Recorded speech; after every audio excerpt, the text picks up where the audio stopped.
Assalamualaikum warahmatullahi wabarakatuh. Perkenalkan, nama saya Nur Hidayah dari kelas 5A dengan NIM 190641100014. Di sini saya akan mempresentasikan cara menguji T independen dan T berpasangan untuk tugas UTS Statistika Pendidikan yang diampuh oleh Ibu Nurkomaria SPD MPD. Soal yang pertama, yakni data hasil menghafal menggunakan musik klasik dan tidak menggunakan musik klasik. Untuk musik klasik dinamakan eksperimen, dan untuk yang tidak menggunakan musik klasik dinamakan kontrol. Asumsi data berdistribusi normal. 1. Parameter yang diuji adalah rata-rata. Yang kedua, H0, tidak ada perbedaan rata-rata hasil menghafal dengan musik klasik atau eksperimen dan tidak menggunakan musik klasik atau kontrol. H1, yakni ada perbedaan antara hasil menghafal menggunakan musik klasik atau eksperimen dan tidak menggunakan musik klasik atau kontrol. Taraf kepercayaannya adalah 95%, artinya taraf signifikan A sama dengan 0,05. Yang keempat, menggunakan uji T independen.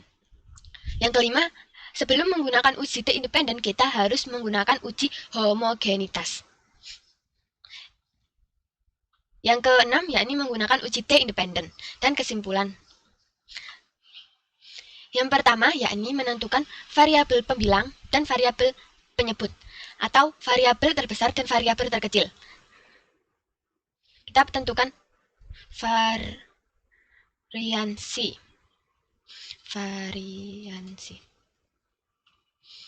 Variansi adalah rumusnya sama dengan var TTS, buka kurung, kita klik data kontrol yang pertama hingga yang terakhir.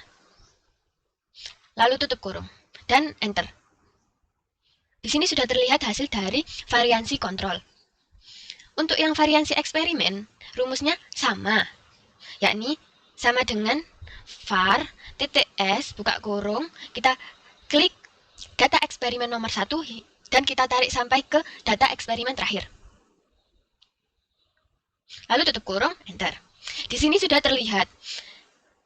Untuk variansi yang terbesar adalah pembilang atau variabel 1. Kita tulis di sini variansi terbesar adalah variansi kontrol. Jadi di sini kita tulis var 1.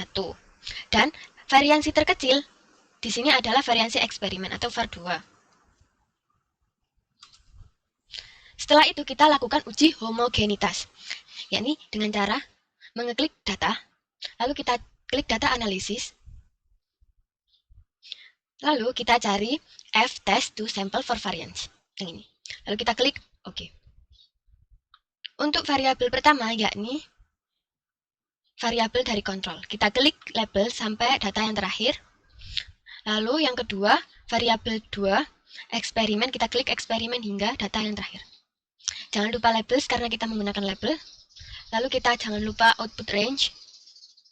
Output range-nya kita taruh di sini. Lalu kita klik OK. Di dalam uji homogenitas ini kita membandingkan F dan F critical one tail atau F tabel. Di dalam kriteria pengujian homogen ini, jika F kurang dari tabel, maka H0 diterima. Artinya ragam populasi 1 dan 2 homogen. Ketika sebaliknya, jika uji F lebih dari F tabel atau sama dengan H0 ditolak, maka populasi 1 dan 2 tidak homogen.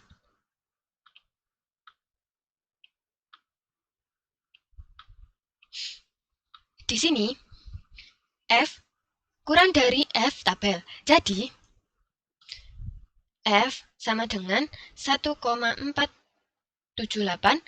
kurang dari F tabel sama dengan 2,448. Maka, H0 diterima.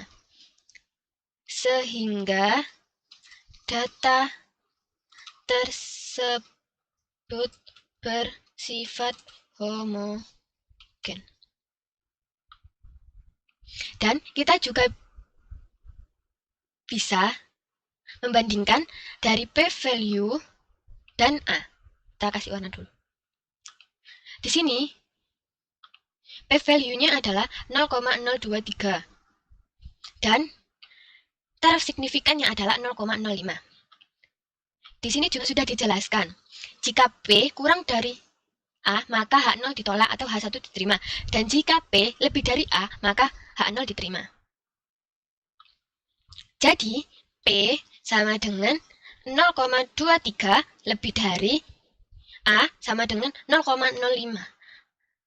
Maka H0 diterima. Sehingga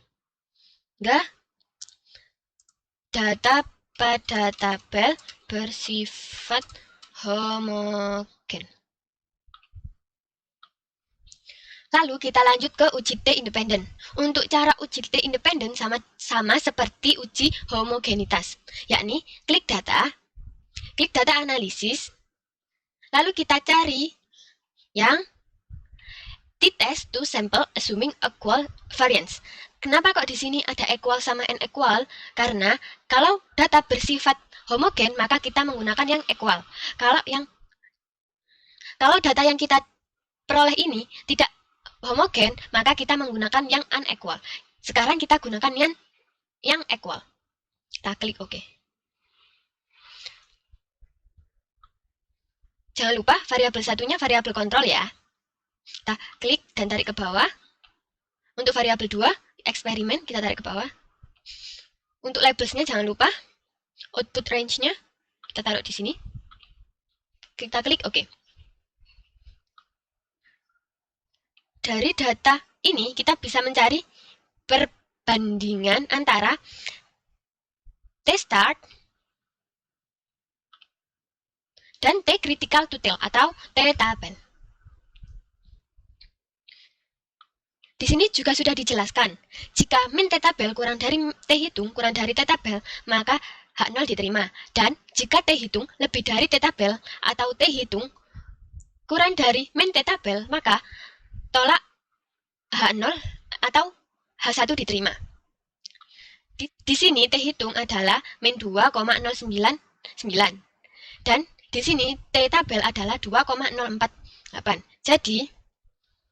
Jadi T-hitung sama dengan 2,098 lebih dari T-tabel sama dengan 2,048.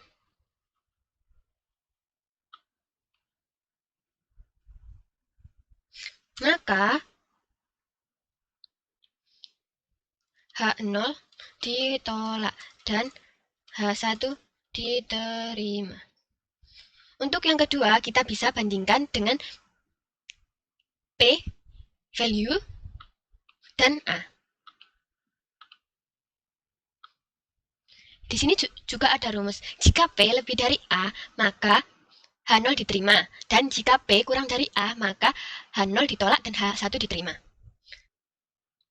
Di sini P-nya adalah 0,04 dan A di rumus di atas ini A-nya adalah 0,05.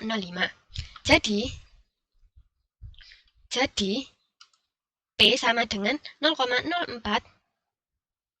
kurang dari A sama dengan 0,05. Maka H0 ditolak dan H1 diterima.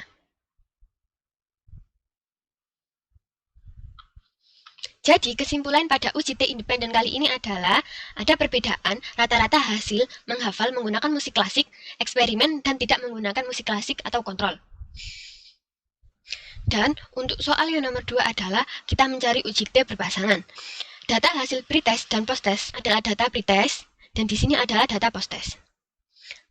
Asumsi data berdistribusi normal. Parameter yang diuji adalah rata-rata.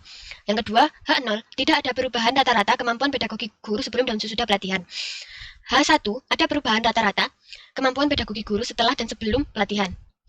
Taraf signifikan adalah 5%, atau A sama dengan 0,05, menggunakan uji T berpasangan.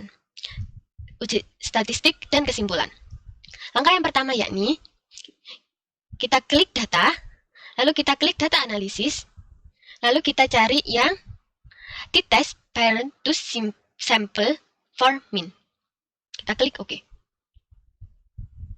variansi 1 tidak usah dihitung lagi seperti soal nomor 1, karena di sini data yang pertama dan kedua sama. Variabel 1 kita ambil pretest. Variabel kedua kita ambil posttest. Lalu jangan lupa kita klik labels, output range. Kita taruh di sini sebentar. Kita taruh di sini. Lalu kita klik OK. Di dalam hitung uji statistik ini kita membandingkan antara T-start atau T-hitung dan T-critical to tail atau T-tabel. Di sini sudah tertulis, jika min T-tabel kurang dari T-hitung kurang dari T-tabel, maka H0 diterima. Dan jika T-hitung lebih dari T-tabel atau T-hitung kurang dari min T-tabel, maka H0 ditolak atau H1 diterima. Di sini, T-hitungnya adalah min 5,83 dan T-tabelnya adalah 2,14. Jadi T-hitung sama dengan 5,38 lebih dari T-tabel sama dengan 2,14, maka H0 ditolak atau H1 diterima. Dan kita juga bisa membandingkan antara P dan A. P di sini adalah 0,00009 dan di sini A sama dengan 0,05. Di sini juga sudah dijelaskan, jika P lebih dari A, maka H0 diterima, dan jika P kurang dari A, maka H0 ditolak, atau H1 diterima. Jadi P sama dengan 0,00009 kurang dari A sama dengan 0,05. Maka H0 ditolak atau H1 diterima. Kesimpulannya adalah ada perbedaan rata-rata kemampuan pedagogi guru sebelum dan sesudah pelatihan. Sekian presentasi soal UTS Statistika Pendidikan dari saya. Mohon maaf apabila ada salah dan kekeliruan. Wassalamualaikum warahmatullahi wabarakatuh.